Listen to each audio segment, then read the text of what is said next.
샬롬, 반갑습니다. 복된 화요일 아침입니다. 오늘은 사도행전 2장 37절로 47절의 말씀인데요. 우리가 어찌할꼬 이 제목으로 말씀 나누고자 합니다. 여러분, 우리가 인생을 살아가면서 정말 어떻게 해야 합니까? 어떻게? 자, 이 부분에 대해서 우리는 언제나 고민을 가지고 있죠. 어제 우리는 말씀을 나누었습니다. 오순절을 맞아 예루살렘 성전을 순례하기 위해서 각국의 모든 유대인들이 찾아왔습니다. 또한 예루살렘에 거주하는 사람들도 물론 있었죠.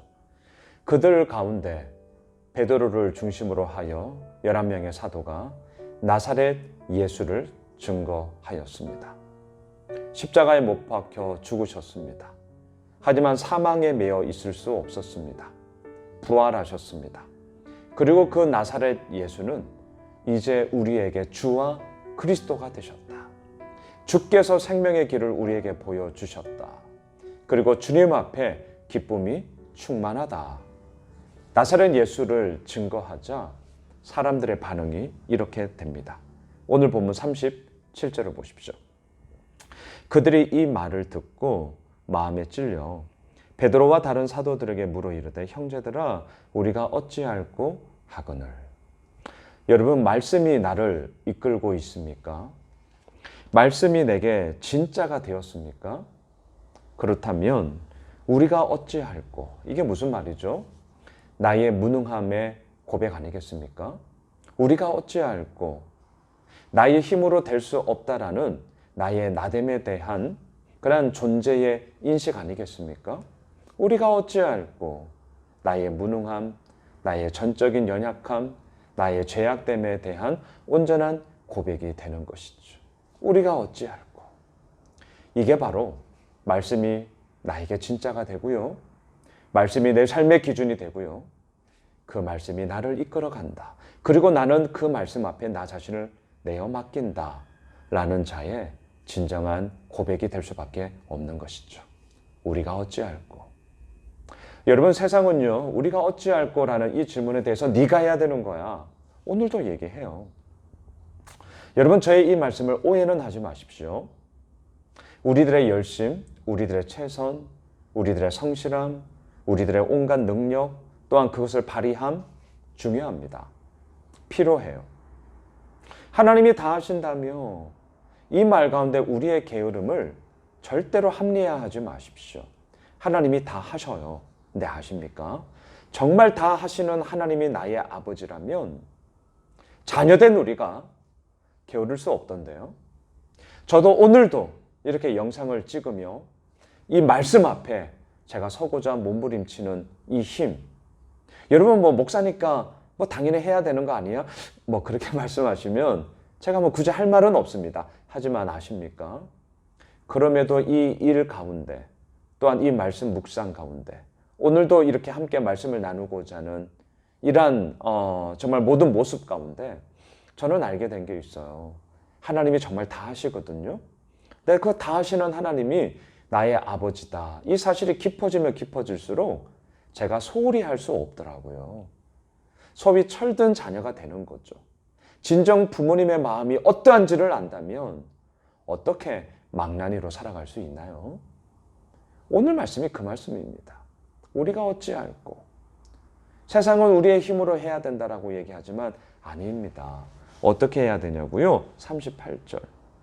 베드로가 이르되 너희가 회개하여 각각 예수 그리스도의 이름으로 세례를 받고 죄사함을 받으라. 그리하면 성령의 선물을 받으리니. 한마디로 말하면 무엇입니까?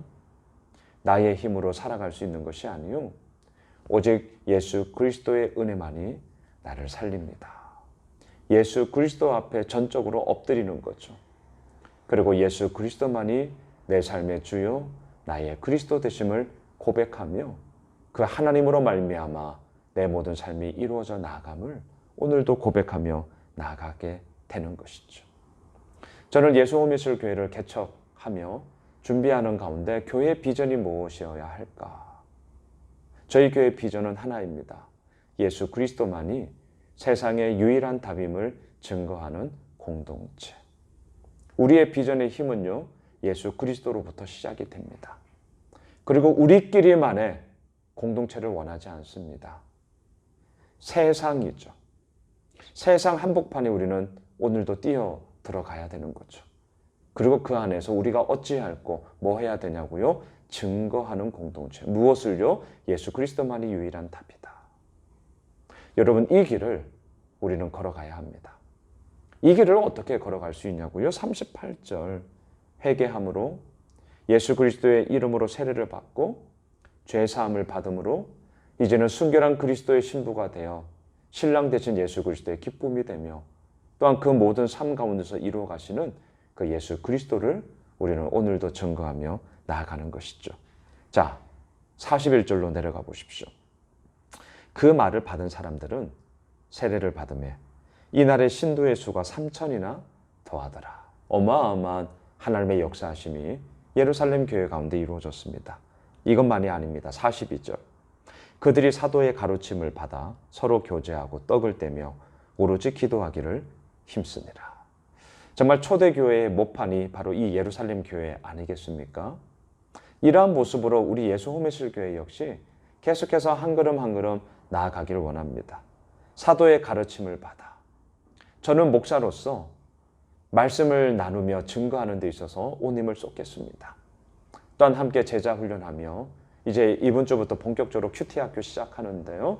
또한 이러한 정말 제자 훈련을 통하여서 이 말씀이 우리에게 무엇을 말하는지를 함께 볼 수 있는 안경을 제가 가이드하며 또 인도해 가려고 합니다. 사도의 가르침을 받으셔야 되죠. 또한 서로 교제를 하는 거죠. 믿음의 교제 가운데 서로의 삶을 함께 나누며 좋을 때는 기뻐하고 슬플 때는 함께 눈물을 흘리며 그 마음을 보듬는 믿음의 교제. 떡을 때 함께 먹는 거 정말 중요하더라고요. 요즘 너무 아쉽습니다. 함께 식사를 나눌 수가 없어요. 예배 마치고 함께 식사 나누면서 이런저런 얘기 나누고 이게 진짜 얼마나 큰 힘인가 정말 느끼게 되는데요. 빨리 이런 날이 왔으면 좋겠습니다. 함께 떡을 떼는 거죠. 그리고 또한 오로지 기도하기를 힘쓰는 것이죠. 나의 뜻을 관철시키고자 하는 떼쓰기가 아니라 오늘도 내 삶 가운데 하나님의 뜻 가운데 내 뜻이 꺾이고 그 꺾이는 자리 가운데 예수 그리스도의 생명이 접붙임되어 새로운 하나님의 영광스러움을 꽃피우는 바로 그러한 오로지 기도함에 힘쓰는 교회.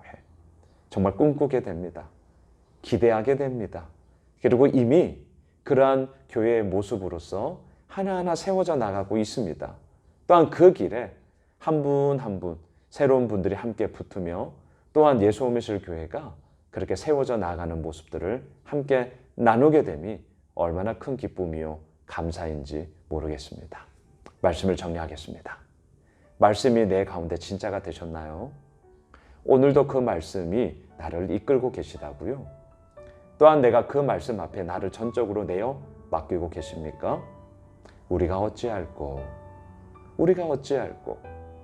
나의 전적인 무능과 나의 죄악됨의 모습을 바라보게 될 것입니다. 하지만 그것으로 끝나지 않아요. 그 가운데 예수 그리스도의 은혜가 오늘도 우리를 살린다는 것을 발견하게 되고 경험하게 될 것입니다. 우리 이 길을 걸어갑시다. 어제 제가 큐티 나눔하면서 말미에 이렇게 적었습니다. 생명의 길을 찾기를 원하십니까? 기쁨의 충만함의 그 길을 찾기를 원하십니까? 그 길은요, 다른 데가 없어요. 예수가 곧 길입니다. 예수가 곧 진리입니다. 예수가 곧 생명이에요. 간디가 이런 말을 했다 하더라고요. 여러분, 평화로 나아가는 길을 원하십니까? 그러면서 이렇게 대답했어요. 평화가 곧 길입니다. 저는 다시 한번 말씀드리겠습니다. 생명의 길로 나아가고 싶으십니까? 기쁨이 충만한 길로 나아가고 싶으십니까?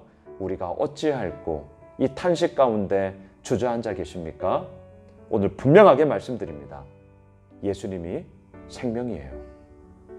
예수님이 기쁨이에요. 그리고 그 예수님이 우리의 주와 그리스도이십니다. 이 분명한 믿음의 고백으로 우리가 함께 모여 공동체를 이루었습니다. 사도의 가르침을 받읍시다. 서로 교제합시다. 떡을 뗍시다. 오로지 기도하기에 힘씁시다. 그 가운데서 아버지께서 이루어 나가시는 놀라운 생명의 역사를 오늘도 함께 경험케 되는 그런 복된 한 날 되시길 주님의 이름으로 축복합니다.